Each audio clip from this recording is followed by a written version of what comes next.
నంద్యాలలో వైఎస్ఆర్ విగ్రహం ఏర్పాటు పై నెలకొన్న సంసిద్ధత.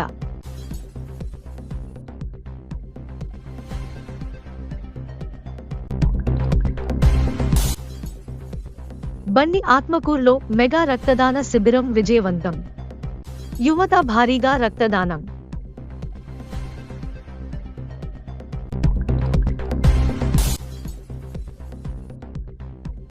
నంద్యాల సూర్యనంది ఆలయం సమీపంలో స్థల వివాదం.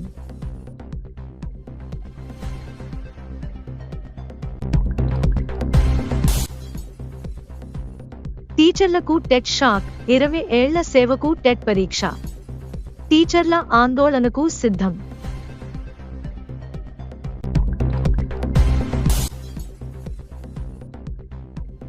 ఆళ్లగడ్డ ఏఎస్ఐ సురేష్ రెడ్డి మృతి. టైర్ పేలడంతో అదుపు తప్పి హైవేపై కల్వర్టును ఢీకొన్న వాహనం.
బండి ఆత్మకూరులో మెగా రక్తదాన శిబిరం విజయవంతంగా నిర్వహించారు. గురు రాఘవేంద్ర భారత్ గ్యాస్ గోడౌన్ ప్రాంగణంలో రాజన్ రెడ్డి సుజాతమ్మ గారు కుమారుడు రాజన్ రెడ్డి మనోహర్ రెడ్డి గారుల ఆధ్వర్యంలో నిర్వహించిన ఈ శిబిరానికి మండల వ్యాప్తంగా యువత ప్రజలు భారీగా తరలివచ్చి స్వచ్ఛందంగా రక్తదానం చేశారు. ఈ కార్యక్రమంలో పాల్గొన్న వారికి ఉదయం అల్పాహారం, మధ్యాహ్నం భోజనం ఏర్పాటు చేయడం జరిగింది. తలసేమియా చిన్నారులకు అవసరమైన రక్తాన్ని అందించాలనే లక్ష్యంతో నిర్వహించిన ఈ సేవా కార్యక్రమానికి విశేష స్పందన లభించింది. ఈ సందర్భంగా మనోహర్ రెడ్డి మాట్లాడుతూ, కేవలం 4 రోజుల క్రితం నేను ఇచ్చిన పిలుపుకే యువత నుంచి అద్భుతమైన స్పందన రావడం సంతోషంగా ఉందని, రక్తదానం చేసిన ప్రతి ఒక్కరికి హృదయపూర్వక కృతజ్ఞతలు తెలిపారు. అలాగే రాజం రెడ్డి సుజాతమ్మ గారు, మనోహర్ రెడ్డి గారు ఇప్పటికే వేసవి కాలంలో చలివేంద్రాలు ఏర్పాటు చేయడం, చల్లటి మజ్జిగ పంపిణీ చేయడం, నిరుద్యోగ యువతకు ఉద్యోగ అవకాశాలు కల్పించడం వంటి పలు సేవా కార్యక్రమాలను నిర్వహిస్తూ ప్రజలకు ఆదర్శంగా నిలుస్తున్నారని పలువురు అభినందించారు. ప్రతి గ్రామం, మండలంలో ఇలాంటి రక్తదాన శిబిరాలు నిర్వహించి తలసేమియా చిన్నారులు, గర్భిణీ స్త్రీలు, అత్యవసర పరిస్థితుల్లో ఉన్న రోగులకు రక్త కొరత లేకుండా అందరూ ముందుకు రావాలని నిర్వాహకులు పిలుపునిచ్చారు. ఈ కార్యక్రమంలో నంద్యాల తలసేమియా వెల్ఫేర్ సొసైటీ అధ్యక్షుడు డి మురళి, సభ్యుడు Hussain Wali, Nandyal blood bank in-charge Achchu, blood bank సిబ్బంది పాల్గొన్నారు.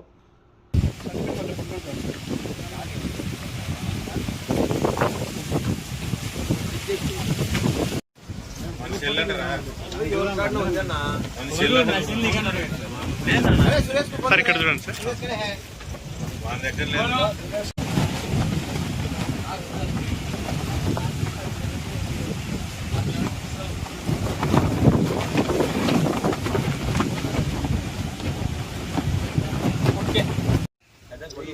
ఇక్కడ చూడు రఫీ, నువ్వు కూడా నోడు వాళ్ళతో పాటు.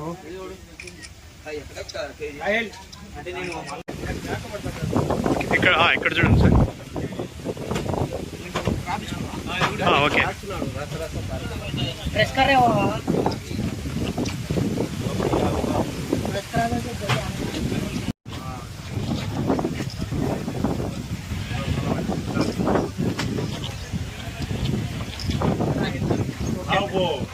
Okay okay.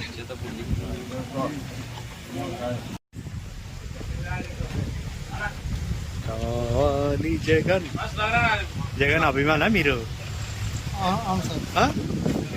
ఏం పేరు నీ పేరు? బ్రహ్మారెడ్డి. జగన్ అభిమాని. నెక్స్ట్ వస్తారులే జగన్మోహన్ రెడ్డి. రుణమాఫీ పెడుతున్నాడు.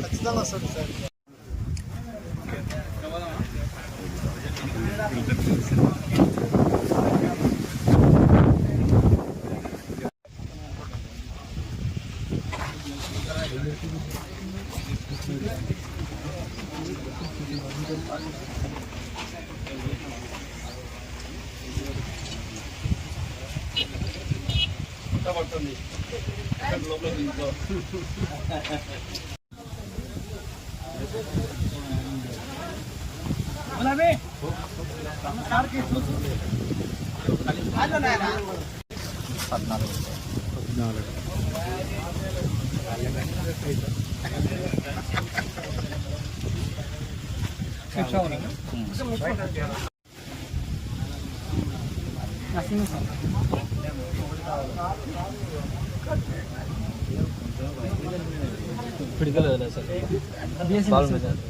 నువ్వా నర్సింగ్ చేస్తున్నావా? Third year. ఎక్కడ?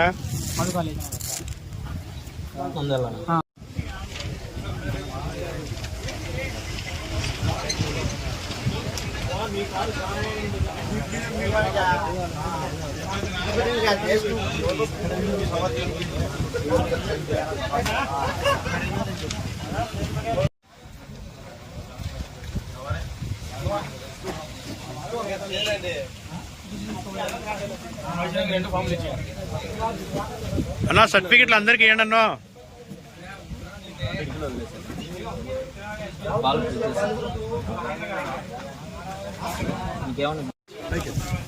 మనోడు కాబట్టి అన్న అందరు ఇక్కడ చూడండి అన్న. కొంచెం ఇట్లా అక్కడండి అక్కడండి అక్కడండి ఫోటో తీయాలన్నా.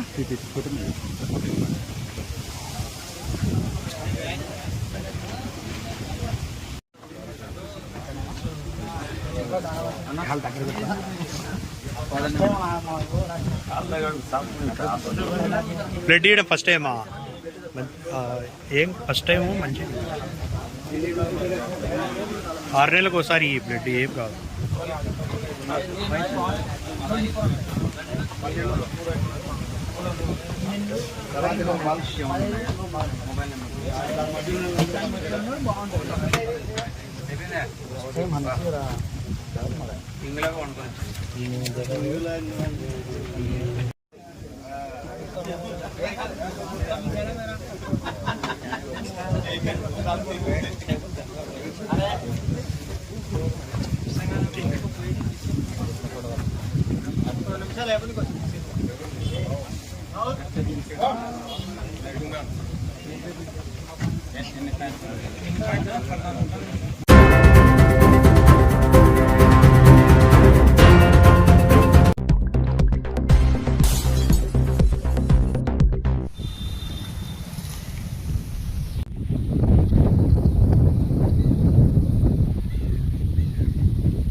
ఎక్కడ ఉందా చెట్టు ఇది?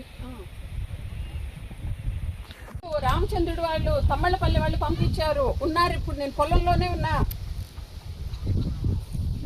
ట్రాక్టర్ అక్కడ పెట్టాడు, నేను ఆపాను. నువ్వు వెంటనే పోలీసులకు ఫోన్ చేసి తీసుకురా.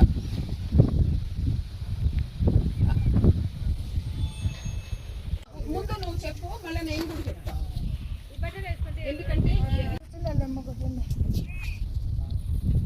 అది కాదు, ఎంఆర్ఓ ముందే కదా చెప్పింది. ఏమని ఉంది ఎంఆర్ఓ ఇచ్చిన దానిలో? చదివావా? నీకా చదువు రాదు. ఇప్పుడు మీ అబ్బాయి ఎడుకున్నాడు, వాడు ఉద్యోగం పోతుంది. కేసు పెడుతున్నా. పెట్టు కేసు కేసు పని నీకు అంతా నీదే. కేసు పెట్టు. నీ దగ్గర సరే కాదా రేపు 18 ఏళ్ళ నుంచి చేశాను. అకౌంట్ లోకి వస్తా ఉంది. 18 నువ్వు అంటున్నావు. 18 ఏళ్ళ నుంచి. ఏమ్మా వీళ్ళే కదా వేసింది కౌలుకి. హలో నీకా కాదా అని చేసుకోపో. నాయన నువ్వు రావాలి. ఉంటాయి కదా కౌలుకి వేసే డబ్బులు వీళ్ళ ఆయన మంచంలో ఉంటే రోజు ఆక్సిజన్ పెట్టుకోకుండా ఉండలేకపోతా ఉంటే పోతాము. 7 గంటలు తీసుకురా. చూపి కలిపి నువ్వు చూపించు. 18 ఏళ్ళ నుంచి నీకు ఉందని నువ్వు చూపించు. నువ్వు చూపించు. 18 ఏళ్ళ నుంచి నీకు ఇల్లు ఉందా? వచ్చినాక ఉండటండి. కొంతమంది లేదు, వాళ్ళు వచ్చినాక ఉన్నారంటుంది. అడిగినా నువ్వెందుకు కొట్టించామని 18 ఏళ్ళని మేము కొట్టమంటుంది. చెప్పండి కానీ కొట్టనేమే ఎందుకమ్మారా ఎందుకమ్మారా ఏదైనా నైనా ఆల్రెడీ ఇప్పుడే ఎమ్మెల్యే గారి దగ్గరే ఉన్నాడు. ఎమ్మెల్యే చెప్పాడు, కలెక్టర్ చెప్పింది, ఆర్డీఓ చెప్పాడు, ఎస్పీ చెప్పాడు, పోలీసు ఇది అక్కడ ఒకటే ఉంది. ఏమన్నా ఇమీడియట్లీ ఫోన్ చేసి కాల్ పెట్టియదు, అది వీళ్ళది.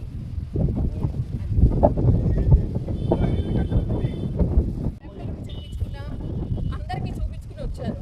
తీసుకొచ్చినావు వస్తున్నారు కదా ముందు.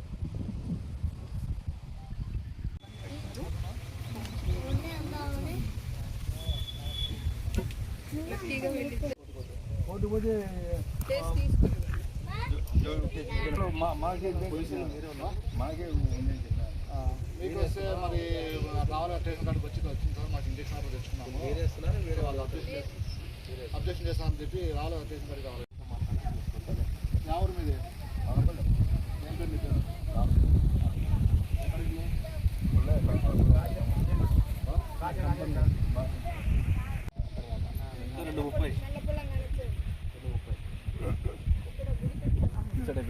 ఎప్పుడో 2009లో 2010 జనవరి 15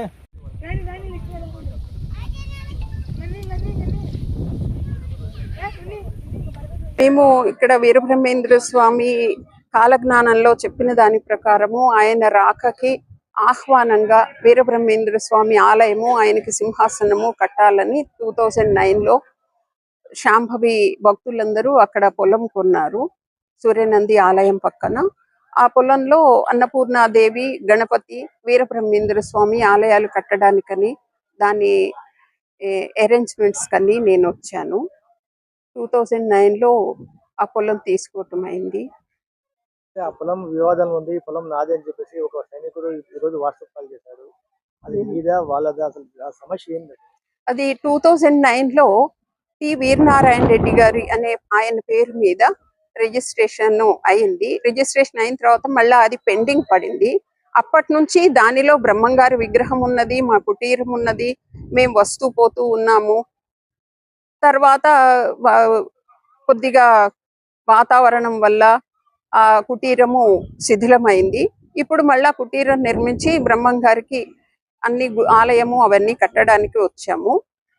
అది టి వీరనారాయణ రెడ్డి గారి ఆరోగ్యం బాగోకపోవటం వలన ఆయన 2001లో దాన్ని నాకు పవర్ పట్టా ఇచ్చి నేను ఆయన నుంచి కొనుక్కున్నాను. అన్ని అధికారాలు ఆయన నాకు ఇచ్చారు. అప్పటి నుంచి నా దగ్గరే ఉన్నది. 2009 నుంచి ఈ క్షణం వరకు దాని మీద వచ్చిన ఆదాయం మొత్తము కవులుకి ఇవ్వడం, వాళ్ళు నా బ్యాంక్ అకౌంట్ లో వేయడం మొత్తం రికార్డు ఉన్నది. మేము ఆ రికార్డు అంతా ఎంఆర్ఓ గారికి కూడా ఇచ్చాము. వీరబ్రహ్మం గారి గుడి సూర్యనందిలోనే కట్టాలని మీరు ఎందుకు అనుకుంటున్నారు? బ్రహ్మంగారు సూర్యనందిలో 16 సంవత్సరాలు ఆయన అక్కడ తపస్సు చేశారు. ఆయన అక్కడ తపస్సు చేసి తర్వాత ఆయన తీర్థాటనకి వెళ్ళారు. ఆయన వెళ్ళేటప్పుడు మళ్ళా సూర్యనంది నుంచే నా ధర్మ సంస్థాపన మొదలవుతుంది అని కాలజ్ఞానంలో 6 సార్లు చెప్పి ఉన్నారు. అందువల్ల మేము సూర్యనందిలో బ్రహ్మంగారు చాలా సీక్రెట్స్ చెప్పారు. అవన్నీ కొన్ని చెప్పకూడదు అని కూడా ఆయనే చెప్పారు. కాబట్టి మేము బ్రహ్మంగారికి ఆహ్వానంగా అక్కడ సింహాసనం వేయడానికని బ్రహ్మంగారి ఇవి చేస్తున్నాము. ఆ పొలము అమ్మిన రామచంద్రుడు అనే ఆయన కొడుకు వచ్చి బ్రహ్మంగారి విగ్రహం చెయ్యి విరగొట్టారు. మేము లేము, అలా విరగొట్టారని తెలిసింది. స్టేషన్ లో కేసు కూడా ఫైల్ చేశాము. సోషల్ మీడియాలో రామచంద్ర కుమారుడు నేను దేశం రక్షిస్తున్నాను, కానీ ఇక్కడ వీళ్ళంతా వచ్చేసి వాళ్ళ ఆన్లైన్ లేదు కానీ ఆక్రమణ చేస్తున్నారని చెప్పేసి వాట్సాప్ లో మెసేజ్ చేశారు. అతను ఈ పొలం అమ్మే నాటికి 10 సంవత్సరాలు 8 సంవత్సరాల పిల్లవాడు. 18 సంవత్సరాల నుంచి ఎవరూ రాలేదు. ఇప్పుడు అతను వచ్చి ఇలా అనడము వాళ్ళు చాలా అన్యాయంగా ప్రవర్తిస్తున్నారు. ఆయన సైనికుడు అయ్యి ఉండి ఇలాంటి దుర్మార్గాలు చేయకుండా ఉంటే బాగుంటుంది. ప్రధాన సమస్య మీరు ఆన్లైన్ ఎక్కకపోవడమే సమస్యగా ఆన్లైన్ లో ఎక్కకపోవడానికి వీళ్ళే ఆపుతున్నారు.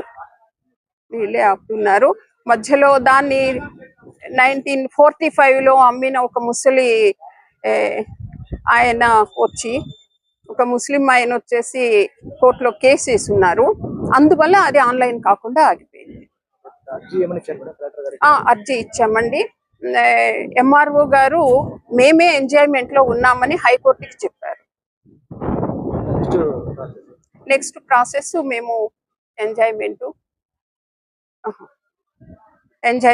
గుడి, అన్నపూర్ణాదేవి గుడి, బ్రహ్మంగారి గుడి, బ్రహ్మంగారికి సింహాసనానికి ఒక మండపము అన్ని ఏర్పాటు చేస్తాం.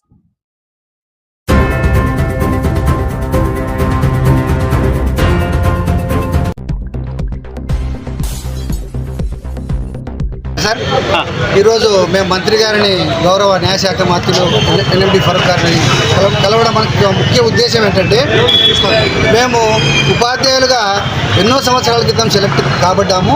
అయితే ఈ మధ్య కాలంలో సుప్రీంకోర్టు ఒక తీర్పునిచ్చింది. ప్రతి ఉపాధ్యాయుడు కూడా, ఇన్ సర్వీస్లో ఉండే ఉపాధ్యాయుడు కూడా టెట్ కంపల్సరీగా పాస్ అవ్వాలనేటువంటి నిబంధన తీర్పు రావడం వలన మేము ప్రత్యేకమైనటువంటి పోరాటాలు ఎన్నో చేశాము. కానీ విద్యా హక్కు చట్టంలో ఉండడం వల్ల విద్యా హక్కు చట్టం ప్రకారము మేము తీర్పునిస్తున్నాం. కానీ చట్టాన్ని మీరు సవరించుకోండి అని సుప్రీంకోర్టు ప్రధాన న్యాయమూర్తులు గారు, గౌరవ ప్రధాన న్యాయమూర్తులు గారు తెలియజేయడం వల్ల మేమేం కోరుతున్నామంటే, నిజమే సుప్రీంకోర్టు తీర్పు చట్టాలకు అనుకూలంగానే లోబడి ఉంటుంది కాబట్టి విద్యా హక్కు చట్టాన్ని సవరించమని కోరుతున్నాము. అలా లేకపోతే ప్రత్యేక టెట్ను ఏర్పాటు చేసి ఉపాధ్యాయులందరినీ, వారికి ఇన్సర్వీస్ టీచర్లందరికీ ప్రత్యేక టెట్ ఏర్పాటు చేయాలని కోరుకుంటున్నాం. పివి ప్రసాద్, జిల్లా అధ్యక్షుడు.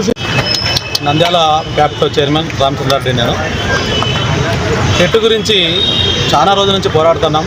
2009 కంటే ముందు డిఎస్సి ఏర్పాటైంది. ఆ డిఎస్సి నుంచి ఎన్నో ఎగ్జామ్స్ రాసి దాని ద్వారా వచ్చిన టీచర్లకు 2000 తర్వాత వచ్చిన అటువంటి ఆర్టీ యాక్ట్ ద్వారా తర్వాత వచ్చిన టెట్ అందరూ క్వాలిఫై కావాలని అడుగుతూ ఉన్నారు. కానీ 2009 తర్వాత అంతకన్నా ముందు వాళ్ళకు టెట్ అవసరం లేదు. కాబట్టి టెట్ అనేది ఇప్పుడు దాదాపు నేనైతే 31 సంవత్సరాల సర్వీస్ ఉంది నాకు. నేను డిఎస్సి రాసి వచ్చిన, ఆ డిఎస్సి రాసి వచ్చి 31 సంవత్సరాలు సర్వీస్ చేసిన తర్వాత ఇప్పుడు మళ్ళీ టెట్ రాయమనటం ఎంతవరకు సమంజసం అది? కాబట్టి టెట్ అనేది లేకుండా ఇన్ సర్వీస్ టీచర్లు అందరికీ కూడా దాదాపు 20 సంవత్సరాలు 30 సంవత్సరాలు సర్వీస్ చేసిన తర్వాత ఇప్పుడు టెట్ రాసి మళ్ళీ క్వాలిఫికేషన్ అడగడం ఏం బాగాలేదు. ఎందుకంటే అందరికీ క్వాలిఫికేషన్లు ఉన్నాయి. క్వాలిఫికేషన్లతోనే టెట్ రాసి వచ్చిన, డిఎస్సి రాసి వచ్చినాం. కాబట్టి టెట్ను రద్దు చేయాలని, టెట్ లేకుండా మినహాయింపు ఇవ్వాలని, సీనియర్ టీచర్లకు టెట్ లేకుండా చూడాలని ప్రభుత్వాన్ని డిమాండ్ చేస్తూ ఉన్నాం. అలా చేయని పక్షంలో కనీసము ఇన్ సర్వీస్ టీచర్లకు ప్రత్యేక టెట్ ఏర్పాటు చేయాలని, ఆ విధంగా పేపరు, అదేవిధంగా మాన్యువల్లో పేపర్ ఉండాలని అందరూ కూడా రాసేటట్టు. ఎందుకంటే చాలా సీనియర్ టీచర్లకు దాదాపు కంప్యూటర్ పరిజ్ఞానం తక్కువగా ఉంటుంది. కాబట్టి మాన్యువల్లో ఇస్తే బాగుంటుందని డిమాండ్ చేస్తూ ఉన్నాం sir. APTF FAPTO chairman Ramachandra Reddy, Nandyal. Sheikh Dastagir Basha, Nandyal జిల్లా ఫ్యాప్టో సెక్రటరీ జనరల్. ఫ్యాప్టో రాష్ట్ర శాఖ పిలుపు మేరకు మొదటి దశలో ప్రజాప్రతినిధులకు వినతి పత్రం ఇవ్వడంలో భాగంగా, ఎందుకంటే టెట్ ఆల్రెడీ ఉపాధ్యాయులు అర్హత పరీక్ష రాసి 30 ఏళ్ళు 25 ముందే అర్హత పరీక్ష రాజు విధులకు రావడం జరిగింది. తర్వాత 30 ఏళ్ళ తర్వాత ఈరోజు చాలా సీనియర్ ఉపాధ్యాయులు ఎంతో మానసిక ఒత్తిడికి గురవుతున్నారు. ఎప్పుడైతే టెట్ 2011 నుంచి ఎన్సిటి నామ్స్ ఫాలో అయినాయో అప్పటి నుంచి తర్వాత ఎన్డీటీఎస్సీలు కూడా టెట్ డిఎస్సి రాశారు. కానీ చట్టం తీసుకొచ్చిన తర్వాత ఏ డేట్ నుంచి ఉందో ఆ డేట్ నుంచి అమలు చేయాలి. కానీ పాత ఉన్న టీచర్లు కూడా టెట్ రాయాలా అనేది అది సబబు కాదు. ఉపాధ్యాయుల ఆందోళనని అర్థం చేసుకొని ప్రభుత్వాలు, కేంద్ర ప్రభుత్వం కానీ రాష్ట్ర ప్రభుత్వం కానీ, ఈ రాష్ట్ర ప్రభుత్వం ముఖ్యమంత్రి వర్యులు కూడా ఈ యొక్క సమస్యని విద్యాహక్కు చట్టం సవరించి ఇన్ సర్వీస్ ఉపాధ్యాయులకు టెట్ నుంచి మినహాయింపు ఇవ్వాలనే ఒకటే డిమాండ్తో మేము మంత్రి గారు ఫరూక్ గారిని కలవడం జరిగింది. మంత్రి గారు కూడా ప్రభుత్వం దృష్టికి తీసుకొచ్చి మాకు న్యాయం చేస్తారని హామీ ఇవ్వడం జరిగింది. ధన్యవాదాలు సార్. నా పేరు Nagiri Srinivasulu, APTF 1938 district general secretary. 2009లో విద్యాహక్కు చట్టం వచ్చింది. ఆ విద్యాహక్కు చట్టం వచ్చిన సందర్భంలో ఖచ్చితంగా డిఎస్సి రాయాలంటే టెట్ పాస్ కావాలని ఒక నిబంధన ఉంది. అయితే ఆ తర్వాత 2017లో విద్యాహక్కు చట్టాన్ని సవరించడం జరిగింది. ఇప్పుడున్నటువంటి వచ్చినటువంటి సుప్రీంకోర్టు తీర్పు ప్రకారం 9 కంటే ముందున్న వాళ్ళు కూడా ఖచ్చితంగా టెట్ పాస్ కావాలని నిబంధన వచ్చింది. అయితే దీనివల్ల సీనియర్ ఉపాధ్యాయులందరూ కూడా చాలా ఆందోళనకరంగా ఉన్నారు. మేము విద్యార్థులు చదువు చెప్పాలా లేదా మేము చదివి టెట్ పాస్ కావాలనేటువంటి ఆందోళన ఉన్నారు. కాబట్టి ఈ ఆందోళనను ప్రభుత్వం గుర్తించి ఖచ్చితంగా టెట్ నుంచి 2017లో వచ్చినటువంటి విద్యార్థి చట్టానికి సవరణ చేసి ఖచ్చితంగా టెట్ నుంచి సీనియర్ టీచర్లకు మినహాయింపు ఇవ్వాలని కోరుతూ మేము ఈరోజు మొదటి దశ ఆందోళన కార్యక్రమంలో భాగంగా ఎమ్మెల్యేలకు, ఎంపీలకు, అదేవిధంగా మినిస్టర్లకు మేము మెమోరాండం సమర్పిస్తున్నాం. అదేవిధంగా 2వ దశ పోరాటంలో ఇప్పటికి కూడా ప్రభుత్వం స్పందించి తగు చర్యలు తీసుకోకపోతే 2వ దశ పోరాటంలో భాగంగా జూలై 14వ తారీఖున అన్ని జిల్లా కేంద్రాల్లో కలెక్టరేట్ కార్యాలయం ఎదురుగా ర్యాలీలు మరియు ధర్నాలు, పికెటింగ్లు కూడా చేస్తామని రాష్ట్ర శాఖ నిర్ణయం చేసింది. దానిలో భాగంగానే ఈ మధ్యలో ప్రభుత్వము ఫ్యాప్టో సంఘానికి పిలిచి చర్చలు జరిపి మాకు సానుకూల నిర్ణయం చేయకపోతే ఖచ్చితంగా 2వ దశలో జిల్లా కేంద్రాలు ధర్నాలు చేస్తామని ప్రభుత్వానికి తెలియజేస్తున్నాం. ప్రభుత్వం కూడా ఉపాధ్యాయులను రోడ్ల మీదకి ఎక్కించకుండా ఖచ్చితంగా ఉపాధ్యాయులకు న్యాయం చేయాలని కోరుకుంటున్నాం. ధన్యవాదాలు. జిల్లా అధ్యక్షులు ఎస్టీయు నంద్యాల. సుప్రీంకోర్టు తీర్పు నేపథ్యంలో అందరూ టీచర్లు కూడా టెట్ రాసి ఎలిజిబిలిటీ సాధించాలనే సందర్భంలో మేము ఏం కోరుకుంటున్నామంటే టీచర్లుగా మాకు అసలు ఈ టెట్టే లేకుండా మన విద్యా హక్కు చట్టంలోని 23వ నిబంధనను సవరించి అందరికీ టెట్టు లేకుండా చూడాలని చెప్పేటువంటి ప్రధానమైన డిమాండ్తో ఈరోజు ప్రజాప్రతినిధులను, ముఖ్యమంత్రులను, తర్వాత మంత్రులను కలిసి విన్నవిస్తున్నాము. అదే దానిలో భాగంగా ఈరోజు నంద్యాల ఎమ్మెల్యే గారు మరి గౌరవ మంత్రివర్యులు న్యాయశాఖ మంత్రి గారిని కలిసి ఇదే నివేదించి ఈ తప్పకుండా 23వ నిబంధనలు సవరించి టెట్టు లేకుండా చేయాలని, తర్వాత టీచర్లందరికీ ఇన్సరీ టీచర్లందరూ కూడా ప్రత్యేక టెట్టు నిర్వహించాలని చెప్పి డిమాండ్తో ఈరోజు ఫ్యాప్టో ఆధ్వర్యంలో వారిని కలవడం జరిగింది. వారిని అభ్యర్థించడం జరిగింది.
నంద్యాలలో వైఎస్ఆర్ విగ్రహం ఏర్పాటుపై నెలకొన్న సంసిద్ధత.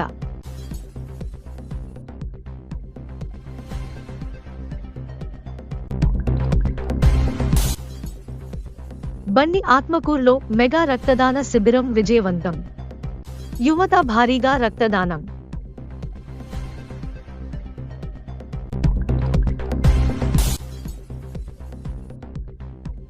నంద్యాల సూర్యనంది ఆలయం సమీపంలో స్థల వివాదం.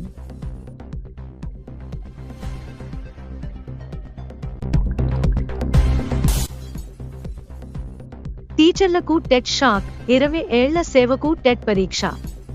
టీచర్ల ఆందోళనకు సిద్ధం.